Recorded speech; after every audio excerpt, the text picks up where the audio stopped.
On this episode of the Bronze Metalist podcast, we talk about, I was going to say Death Stranding. We will. We'll get to that. On this episode of the Bronze Metalist podcast, we talk about Emperor of Sand by Mastodon, amongst other things. Mm-hmm. We'll get to it.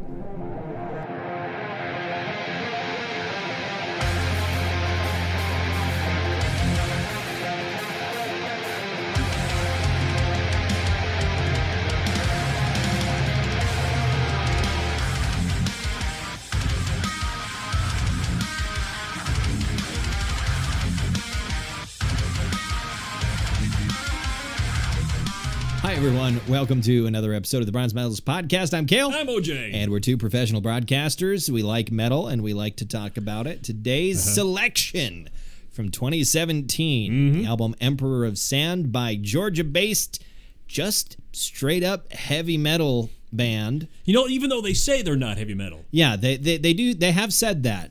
But I would say heavy metal. Yeah, I'd say that qualifies. Mastodon. Fantastic band, great album. Grammy Award nomination is what they got. Grammy Award nomination for the album, but for Grammy win for the song, for the opening track. Yeah, the opening track. Yeah. So yeah, we will get to that a little bit later. Some things I wanted to discuss beforehand. I just had OJ watch with me the trailer. There's a game coming out sometime. I think they released a date. I didn't look for it. November, I think. Yeah, it's called Death Stranding. Yeah. It's been in development for a while. It's the new game from Hideo Kojima. Hideo Kojima from Kojima Productions. He used to make the Metal Gear Solid series for Konami. They fired him for no particular reason. Well, that we know of. Yeah, that we know. Well, I think there was something, but it was stupid. Right. And Sony gave him his own studio and basically a blank check and said, hey, we love your stuff, do whatever. And so he did, apparently. And it's this game. Yeah. And we just got done watching an 8-minute trailer and gameplay demo. And I still have no fucking clue what it's about. Nope. Now, I can only imagine being the executives of Sony sitting there as he's showing them this trailer, them going, don't say you don't know what the fuck this is. Don't say you don't understand it. Honestly, that might be what he's going for, because like I hardly understand a lot of Metal Gear. Sure. Like Metal Gear seems like it should be fairly straightforward, but it isn't. Especially when you consider that it's damn near 30 years of games. I can't remember when the first Metal Gear came out, but it was 80s and still pixel and isometric and it was all on the that. Atari, wasn't it? I honestly don't. Something. It was. I don't remember what it was. It wasn't actually on the Atari. I don't remember what system it was first on though. But it was like maybe the late 80s. Really? When the first game came out, and then Metal Gear Solid, the first Metal Gear Solid game came out in 98, possibly for the PlayStation 1. And then not the 2. When did the 2 come out? Like 2001. Was it 2001? Something like that, or maybe 2000. But yeah, like when you consider all of that lore and story, which there's a lot of, is all still valid. Right. None of it really got rewritten. It just got added on and added on and added on. It's like Forgotten Realms for Dungeons and Dragons. There's years and years and years and years of story and information, and trying to sift through it, you'll go crazy. So Metal Gear is kind of like that. And this game, there's only one of them, and so far it's just as confusing as the entirety of Metal Gear. There's a baby in a pod with an umbilical, and they go through oil. So you're playing as Norman Reedus, whose name is Sam, like Uncle Sam. Sure, because it's about America. It's about it furthers Hideo Kojima's fetish for America. Yes. Like people, you would call somebody that has a almost unhealthy obsession with Japan a weeaboo. Yeah. I don't know what necessarily you would call What's a Japanese, the inverse. Yeah. And Hideo Kojima is one of the only ones I can really think of a Japanese man who has a strange obsession with America. And he has this strange obsession with America. So you're playing as Norman Reedus. His name is Sam. he works for the president, who's this maybe an old woman in a bed in the Oval Office. She's not in the bedroom in the White House. She's in the Oval Office She's White bedridden House. in the Oval Office. Yeah. Something bad has happened to America. There isn't really an America anymore. Right. And she wants him to go and find people and reconnect America, to rebuild America. He has to avoid oil demons. Or, no, sorry, they're called homo demons. Well, homo demons are people. People. They're like Homo sapiens who are demons. Yeah. So that's what they're calling them, homo demons. I feel like the term homo demons is not going... It didn't make the transfer from Japanese quite as well. I feel like that was an alternative group from the early 90s. The homo demons. Possibly. Yeah. There are oil demons. Those are called BTs or VTs or something. I couldn't quite tell if it was BTs or VTs. They're oil demons that seem to, maybe they drag you back into the past. Or just drag you across a field?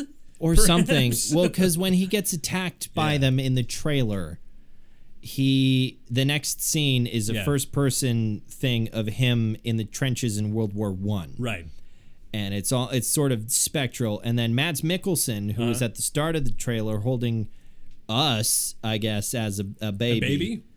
And talking to it. We seem to be a baby in one of the pods. Well, so you get they're called bridge babies, and they hand it's a little pod that you attach to Norman Reedus' chest, and then there's a little technological umbilical you hook up to the pod, and they let you see the VTs. Yeah, or the BTs, whatever. BTs, whatever they are. And when that doesn't work well enough, you get dragged back into the past, and then Mads Mikkelsen was there, and he was covered in oil. And Lea Seydoux in it, too. And Lindsay Wagner. Yeah. And Guillermo del Toro. Yeah, for some reason. Well, because he's friends with Hideo Kojima. Friend? Okay. And he was going to help make Silent Hills. That never got made. That got canceled. When they put out PT, that was Hideo Kojima was going to be making that. PT? Yeah, the playable trailer. Oh, okay. Or playable teaser. That was maybe famous that's what they're saying. Maybe they're saying they're detecting PTs. Maybe. Playable trailers. The oil demons. Well, because it's considered to be one of the best horror games ever made, and it's not even a full game. Sure. And it's a playable teaser for a game that got canceled. But Guillermo del Toro was going to help make that, and so he became friends with Hideo Kojima, and now he's in there. Nicholas Winding Refn is in there, the director of what did he direct? Nicholas Winding Refn did, I think, recently Neon Demon. I think or maybe that wasn't Nicholas Winding Refn. I think he did Drive. I think that was him. Is that, you mean Drive, the one with the Canadian dude? Yeah. Yeah. From The Notebook. Yeah. Yeah. I'm just gonna look up Nicholas. I'm blanking here today. I can't brain. Nicholas Winding Refn. I feel like he also did Valhalla Rising, which has fucking Mads Mikkelsen in it. Sure. This is like, this trailer is like fucking Game of Thrones. There's so many people in it. He did Valhalla Rising, which I've seen. Yeah. I've not seen most of his other movies. I've seen Valhalla Rising. He did Neon Demon. He did Drive. He did a movie called Only God Forgives. He did the movie Bronson. You haven't seen Drive? I have not seen Drive. Wow. I did see Valhalla Rising, though. I've heard it's a really good... People say it's his best, or at the very least, his most understandable, because Nicholas Winding Refn is kind of like Hideo Kojima in that he makes things that look cool but don't make a lot of sense. Beautiful and cryptic. Yeah. Yeah. And so he's in there. Who else was in there? I think that was everybody. Oh, Troy Baker. Troy Baker, I think, is the only video game person that's in the entire game. He's the only person that's primarily known for video games that's in the entire game. Or at least voiceover, right? Yeah, for voiceover work. Like, I think he's the only one, which is good because he's great. Troy Baker's amazing, but it was just hilarious to me. It's like, oh, you've got all these famous actors and then Troy Baker. Sure. Okay. But yeah, there's cool. They showed you have a deployable ladder that shoots way up and then falls over, and you can climb it up at it like a really long like mountain climbing ladder. Right, and then a spike you can rappel down anything. Yeah, seemingly anything. They didn't. There was a cut between, so I feel like maybe there's points on edges of cliffs where it's like rappel here or here or here. Potentially, possibly, but the gameplay looks cool. I just have no idea what purpose any of it serves. What the story is. Yeah, there was some shooting. It's incredibly bizarre. There was a rainbow at one point. There's a dude playing an accordion. There may as well have been. There was a banana split. It was a... God. Does not make any sense. I'm excited for it now just because I want to play it to figure out what the fuck any of it means. It seems interesting, but anyway, how are you doing? I'm doing good. How was your Memorial Day? It was good. Well, okay, I love my family. I love them a lot. Oh boy. But they gave me some time alone over the Memorial Day. So Sunday night into Monday. Okay. I was home alone.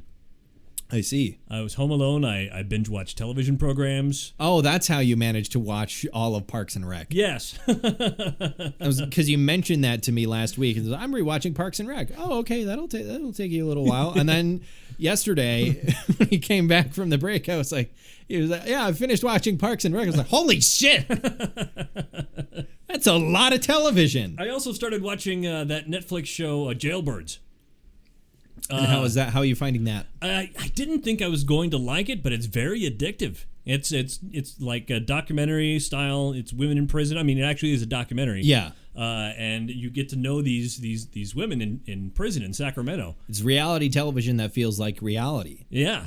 Strangely enough. Indeed, there's a lot of crazy shit that goes on. I mean, as you would imagine, that goes on in a prison. In a prison, any prison, there's a lot of crazy shit that goes on because you've got some people that are in prison for a reason. Yeah, you've lumped a bunch of criminals together. Yeah, things tend to happen when you do that. There's a lot of face tattoos in this documentary. It's a prison thing. I don't know. Although, I mean, Brent Hines, he has a face tattoo. Oh, he does. As far as I know, he's not been in prison. Oh, but that commercial you had me watch earlier today, that was the shit. Yeah, we'll get to Mastodon in a little bit longer. Yeah, I didn't really do anything for Memorial Day. I just kind of sat home, watched a little bit of Band of Brothers. Oh, sure. But you do that every year, right? Yeah, that's very much it. I didn't watch all of it. I only watched a couple of episodes, and I'm sort of staggering them out a little bit longer. Just because it's one of my favorite shows ever, and I've never seen it. You should really give it a shot. Really should. It's probably the best, the one of the best and most honest, I think, depictions of war that has ever been put to film. Really, essentially, and it's unlike Saving Private Ryan, which is strived to be very realistic, but ultimately it was a fictional story. Sure. And it was only one movie.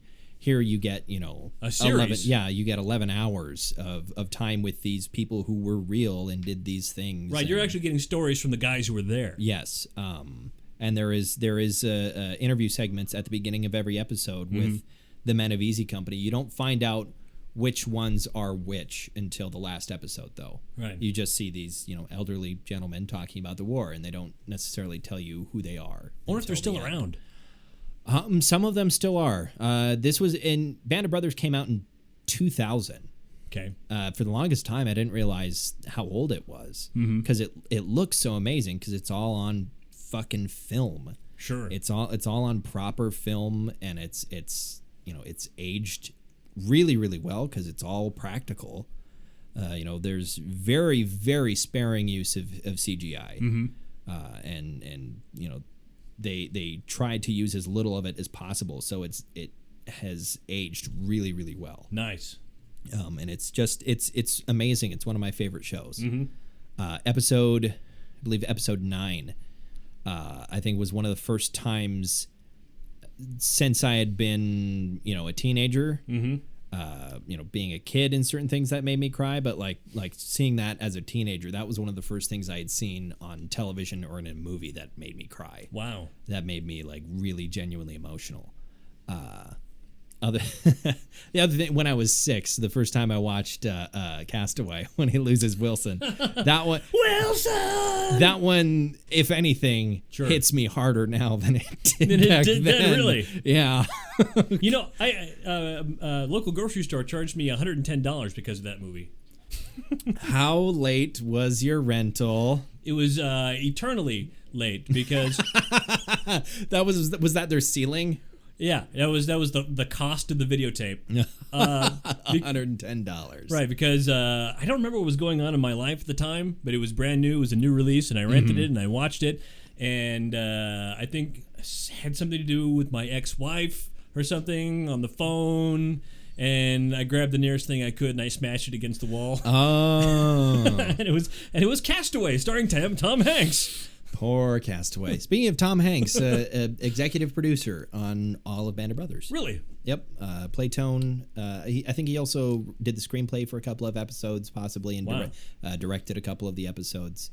You mean the guy from Bosom Buddies? Yes, the guy from Bosom Buddies. It was Playtone and DreamWorks that did most of it. So Steven Spielberg and Tom Hanks together doing that for HBO, and it was an amazing collaboration. Great show. Last thing I want to talk about, I've got a new D&D game coming up. Finally getting to play again. Haven't gotten to play in a long time. I'm excited to do it. I mean, you DM'd. Yeah, I DM'd, as recently as this most recent Thursday, but I haven't gotten to be a player character in probably about 7 months, something like that. And it's it's a long dry spell for me especially since I've started playing D&D. Really? I don't know if I've had a dry spell quite that long. So, wow. Yeah, I'm glad to get back in that saddle again. I try to DM once a day. Oh, that's BM. Sorry. Bowel movement. Okay. I was like, all right, what does that refer to? What does that refer to? Yes, Kayle, that's what... Bowel movement. That was the silliness that I was... Well, maybe other people didn't get it because they're stupid like me. You're not stupid.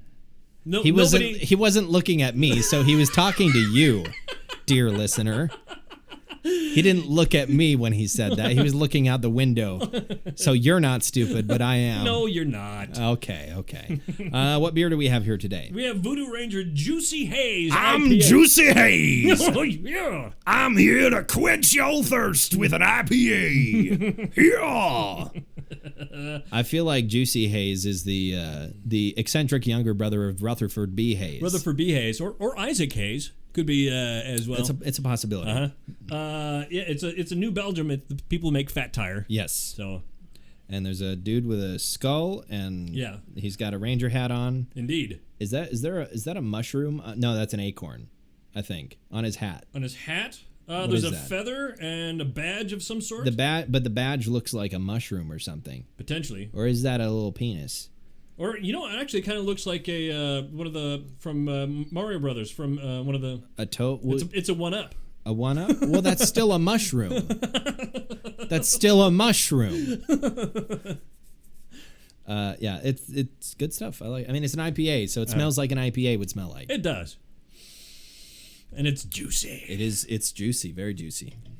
Okay, we belabored this long enough. Okay. Time to get to the album. It is Emperor of Sand by Mastodon. Came out in 2017 and rocked people's faces off. It did. Mastodon, if you don't know about them, is an American, I would just say, heavy metal band. They've been called other Progressive things. rock, stoner rock. Sludge metal, they've been called. Yeah. Lots of elements of different things. Leaning more towards the stoner and I mean, stoner is really appropriate for Brent at least, but they've leaned more towards the stoner rock and progressive rock styles as their careers have gone on. But I don't think they've lost their edge necessarily. No, these guys are my age. Yeah, they're getting up there. I feel they're over the hill. I'm surprised they're still alive. They're practically dead. I'm actually kind of surprised Brent is still alive. Yeah. All things considered, but yeah, and I guess Bran. When you look at Bran, you don't think of him as being the same age as everyone else in the band because he's the only one that's clean shaven. Right. So he's much more youthful looking and sounding. Well, sure. And especially, I mean, because after he was pushed out that window. Yeah. I was going to make that joke. There's only one King Bran I recognize, and his name is Bran Daler, and he sits on a different kind of throne. A three-legged throne. Bitches. Yeah. He dual wields them drumsticks. So yeah, the members of the band, we've got Brent Hines on vocals and lead guitar. We've got Troy Sanders on vocals and bass guitar. Yep. We've got Bran Daler on vocals and drums. And then the only person who doesn't contribute vocals is Bill Kelleher on rhythm guitar. Right. And I want to play a game here. Okay. I want to play a game. Let's play a game. I want to play a game with you. It's America's new favorite game show. Who's up front? Okay. So my question to you is, who's the front man of Mastodon? Who's the front man of Mastodon? Is it not Brent? I don't think it is. You don't think it is? I really don't think it's Brent. Who's the guy that talks to the audience? Have you ever seen them live? I mean... I haven't. I guess I don't necessarily know who talks to the audience. I feel like Brent would not be reliable as a front man to address people in a coherent and efficient manner. I feel like, if anything, I feel like Troy's probably closest to a front man, possibly, because Bill, like interviews I've seen with Bill, Bill doesn't seem to quite have sort of the personable energy. Right. Brent has a little bit too much of that, depending upon what subject you're talking to him about. Right. Troy seems like he's the most upfront and willing to talk to people. He seems coherent and the most coherent, yeah. In a lot of ways. I think Troy is probably the closest thing, because they don't have, like, in most bands traditionally, whoever is your lead vocalist is the front man. Traditionally. I mean, I've seen that not be the case. Yeah, but they don't have a lead vocalist. They have three vocalists that all sing pretty much equally. And like if it's not the lead vocalist, usually it's the lead guitarist. But again, Brent is Brent. And Brent is also lead guitarist. Usually goes along with being the lead songwriter, which Brent is not. That usually falls to Bill. I think usually Bill and Troy are mostly the songwriters. So it's Mastodon is an interesting collective from my point of view, where like they're all they're just the band. Like nobody is more prominent necessarily, although Brent is certainly more colorful. Sure. Should we talk about Brent for a little bit? Yes. Let's talk about the commercial. Okay, so Brent Hines, as we said, is the lead guitarist. Or Dirty B. Hines. Dirty B. Hines. He is the lead guitarist for Mastodon. He looks like he could be Tormund Giantsbane's older, crazier brother. Yes. He's got this really cool, like, sort of Polynesian, like, tribal tattoo type thing on his forehead. That, I mean, it doesn't like go across his face, but it kind of goes around his face. Yeah. Just wild curly red hair, big bushy red beard, bunch of tattoos, and he smokes weed every day. Like you do. I don't know if he was quite as crazy before he had his accident. I think he got into a fight and got knocked down and hit his head pretty bad. But he is, every interview I've seen with this man, every interview or whatever promotional thing that he's doing, he's on a different fucking planet. Yeah. Doing whatever he wants. And so I had OJ watch, he did it was supposed to be like a promo for his signature amp by Orange. By Orange. Yeah. And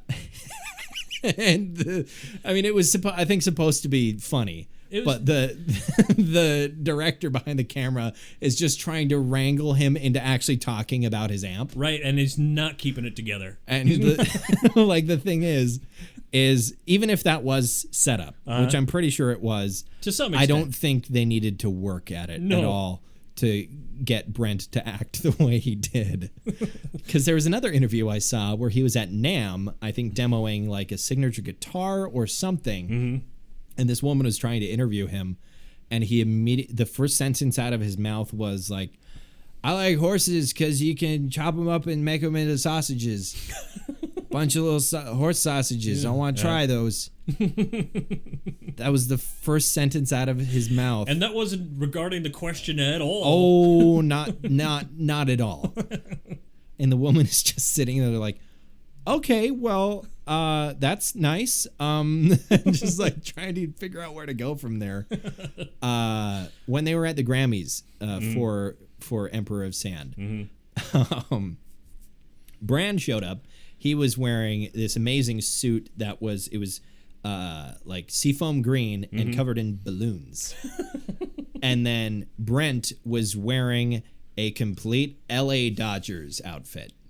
Jersey, shirt, hat, and it had a Party Smasher logo sewn onto it, which was I'm pretty sure is Greg Puciato's like clothing brand from the Dillinger Escape Plan, because that's what I think Troy is in a band with Greg. It's called Kill or Be Killed, I think, or maybe that was Brent. I don't quite remember. But one of the members of Mastodon, I mean, they're all doing different projects when they're not doing Mastodon stuff. Right. But he was wearing that, and just he's such a colorful and eccentric figure. He's really a delight to behold. I watched this documentary about the making of Emperor of Sand, and every talking head that Brent did was filmed in front of a green screen. He was wearing an astronaut outfit and pretending that he was on the moon. Everybody else was just doing normal talking heads. Brent is on the moon. So specifically about the album, especially and like sort of the background of the making of this album. This is probably Mastodon's most serious and kind of somber album. This is not their first concept album. They've done many. No. And this one's a very dark subject. Yeah, a very dark subject. So right around the time they sat down to start writing this record, Bill's mom died of cancer, and Troy's, I think, girlfriend or his wife, his significant other was diagnosed with cancer.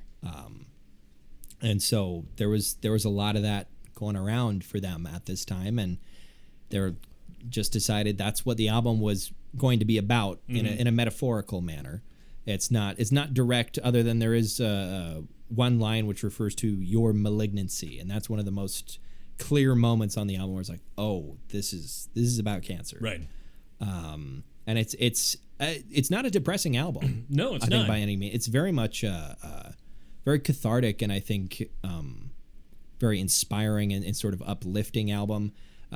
Like we said, they are very much into sort of the classic rock and progressive rock style, and so there's a lot of stuff that, while still very, very Mastodon and very creative and not traditional, still manages to capture some of that feel of that sort of classic rock ballad within a song that has weird time structure, weird time signatures and crazy stuff going on. So, question for you. Yeah. Does it slap? It slaps. Yeah, this slaps. This slaps. This slaps. Without a doubt. Quite so. Quite. Yes, quite. Yes. This is a hard slap for me as well. There's a song for pretty much any mood you're in. Right. I feel like you can find something on this album, like an album I've been wanting to bring forever and ever is Swallow the Sun's When a Shadow's Forced into the Light. Right. That album is almost the anti-slap, because it's like, oh, it's gonna bring you down. That album's gonna bring you down. It's very sad. I enjoy that album a lot, but it's just you kind of have to be ready for it. But this one is sort of the opposite, where it can bring you up. I feel like it can really bring you up. Mastodon has really become one of those bands for me where it's a go-to for whatever mood I'm in. I'm not always in the mood for death metal. I'm not always in the mood for grindcore. I'm not always in the mood for post-rock even. But you could always be in the mood for this. Yeah, I can always put on Mastodon and have a good time, no matter what album it is of theirs. And this one is exceptional. Yes, this one I think is really exceptional when it comes to their stuff. Sort of the feeling, the theme of it, the feeling of it is very deserty. And that goes with the cover art, Emperor of Sand. The cover art is gorgeous. I've got my vinyl sitting here. Yeah. Now, is there 2 discs in here? There's 2 discs in there. And it's Is one a laser disc or? Yes, one is a laser disc. No, they're both vinyl. Oh, okay. We haven't done smell in a while. How does this album smell to you? How does this album smell? Yeah. It's funny, but because of the name and the cover and everything else and the theme, it smells like sand. Sand. I was going to say like agave or aloe, like an aloe vera plant. Sure. Some sort of succulent. Yeah, some sort of succulent. You'd find it in the desert and go, ooh, I'm gonna cut this open and just kind of scoop out the flesh on the inside. Now I'm kind of grossed out, but I mean.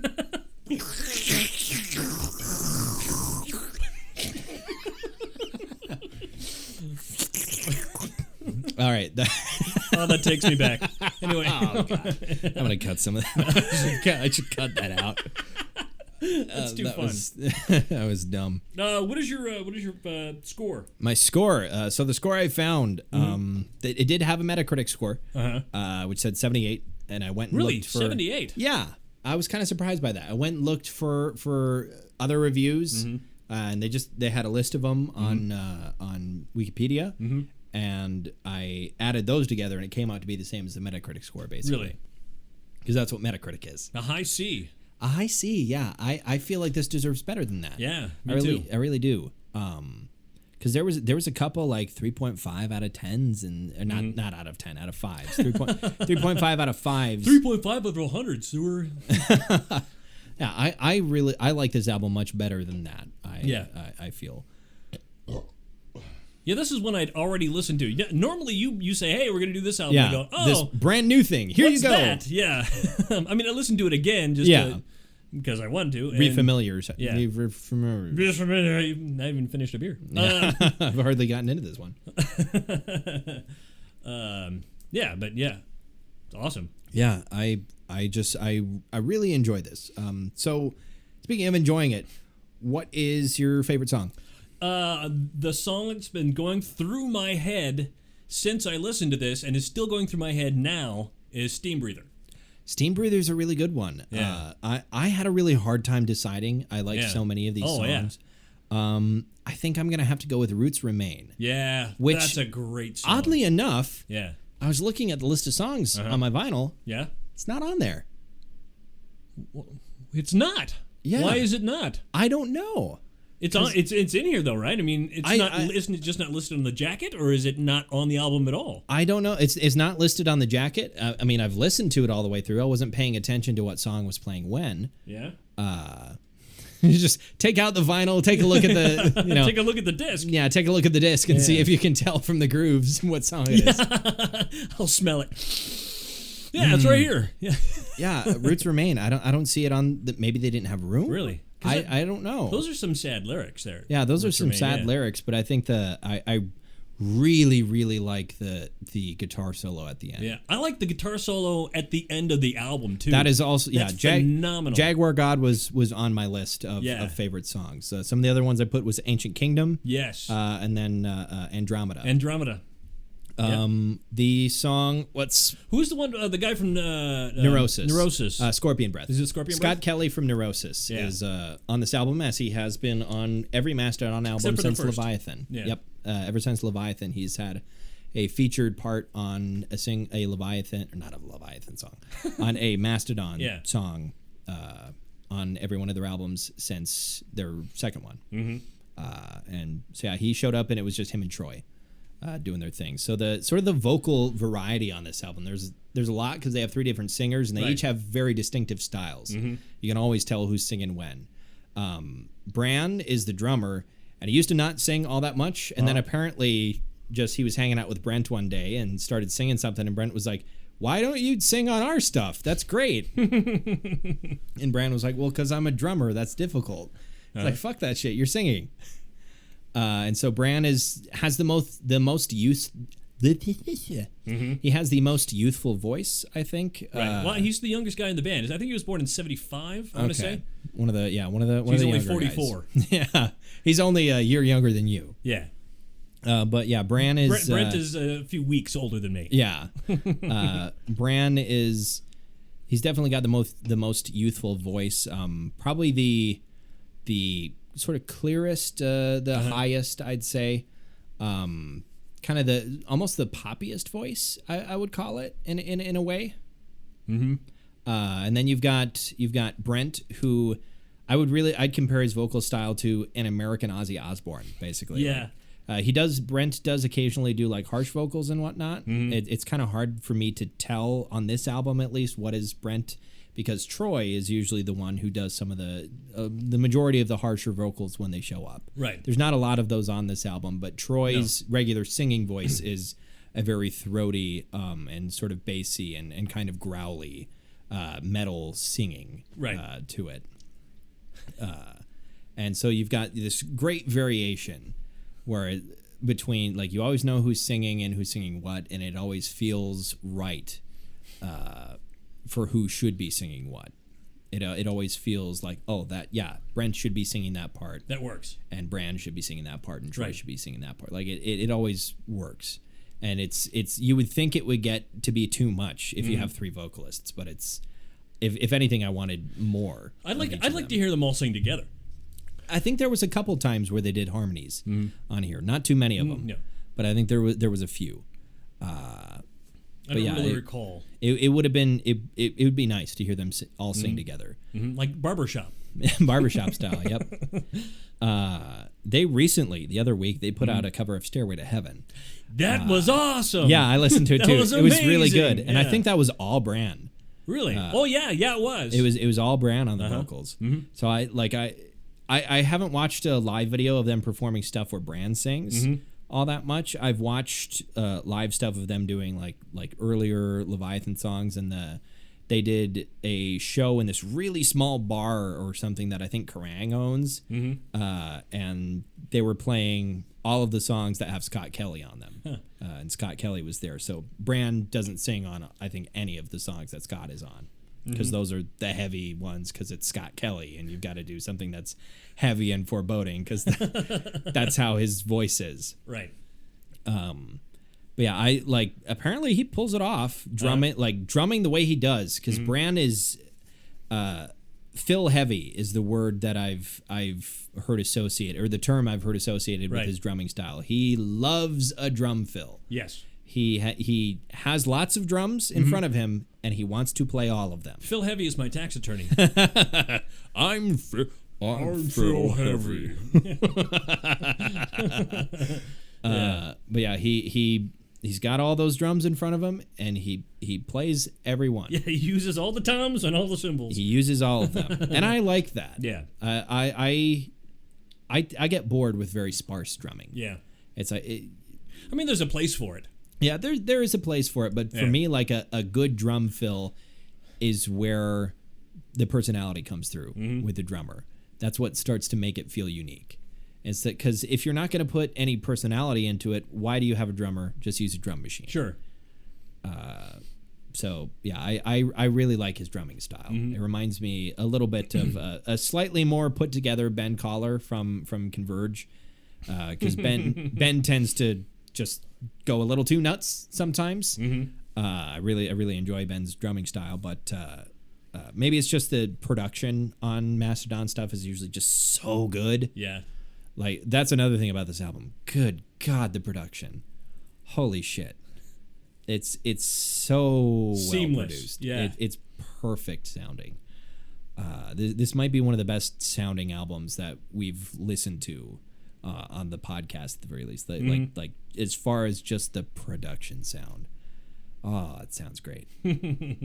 There's just so much good on this album. It's hard to stop talking about the things. What was like your, I don't know where I was going with that sentence. What I was thinking of earlier today. Yep. Was I'm going to need to listen to this album so many times to find all of the different layers of it, because since there is so much going on, There is. like I feel like you could do so many listens of, okay, this one I'm only going to pay attention to the vocals. This one I'm only going to pay attention to rhythm. This one I'm only paying attention to lead. This one I'm only paying attention to drums and bass, and you can go xylophone. on and on. And Yeah, xylophone. yeah. Well, there is additional percussion. Yeah. There's maracas and what's the where it looks like A cassava or whatever. where it's got the beads on the Yeah. on the wrapped around that rotate. Yeah. Yeah. They do that, like triangles, I think. Like Bran had just a drawer of stuff that made noise when you shake it. I want to know that Mastodon has a triangle player that tours with him. That would be great. That would be awesome. That would be amazing. Somebody who's a designated triangulist. They're a triangulist, Yes. not a triangulist. Not Triangulist. A triangulist. That would be amazing, but I don't feel like that's the case. Somebody who just plays a castanet. Oh, great piano on this album as Oh, well. yeah. Fantastic piano parts on here. There's so much going on in this album, and so much to love. I really suggest you, the listener, check this out. Check out Mastodon in general, but this album is. Even if you're not a fan of metal, there's so much stuff in here that's more rock inspired that I feel like you can really find something to love. Indeed. I feel like anybody can. So, what place? I give this a gold. This is a gold. Yeah. I don't know what else could we give it. It's a gold. It's a gold. So next week, what are you planning on bringing? Next week, I feel like I've been doing a lot of thrash metal lately. You've been on a kick. I've been on a kick, but the problem is that so much of my repertoire is thrash metal. You got a lot of thrash metal. That's fine. I mean, that's like a good 30 years of my life. Yeah, no, that's fine. I'm not complaining if you want to bring thrash metal next week. Where were you going? Okay, there's one or two. I was either gonna do, okay, we're doing it. We're doing it. From 1989, Okay. Sepultura. Oh, Sepultura. Beneath the Remains. Okay. Is this the one that Roots Bloody Roots is on? No, this is prior to that. Okay. Sepultura. That's all right. that's Roots is the name of that album. Okay. Oh, all right. Yeah. The band I'm familiar with. Yeah. Not too familiar. I haven't listened to much of any Sepultura other than Roots. Yeah. But I know of them. I kind of know some of their story. Yeah, so this would be their second album, I think. They're a Brazilian. Yes. What would you call what genre are they? They evolved over time. Yeah, they have a lot of different sounds. They do. Because I know their original hardly either like Andreas Kisser and Max Calavera. Max Calavera's not in it. Oh, you were talking about the people that are still there. in it. Yeah, and Paulo Jr. I think those are the only two. I think the Calavera brothers have left. Long since left. Yes. So yeah, I'm happy with that. I'll Cool. go with that. All right. A thought occurred to me earlier today that we have not done. You and I have only done one Converge album, and Converge is a big deal to me. So yes. I think the following week we're going to do the following Converge? week. Yeah, I haven't quite decided on which one yet. I'm thinking maybe their most recent one. Okay. But I might get back to you on that. Okay. I'm not entirely sure. So we'll decide next week. So yeah, next week. I almost said Soulfly. Soulfly, no. That's Max Calavera. That's also Max Calavera, yeah. No, Sepultura. Yeah. Album was Beneath the Remains. Beneath the Remains. Okay, expect that next week.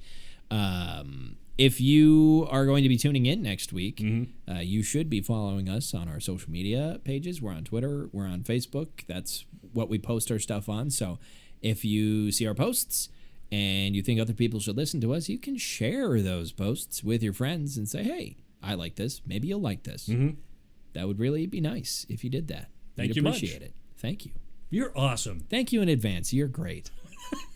You're just the best. I'm going to reach through this microphone and give you a big old hug. Okay.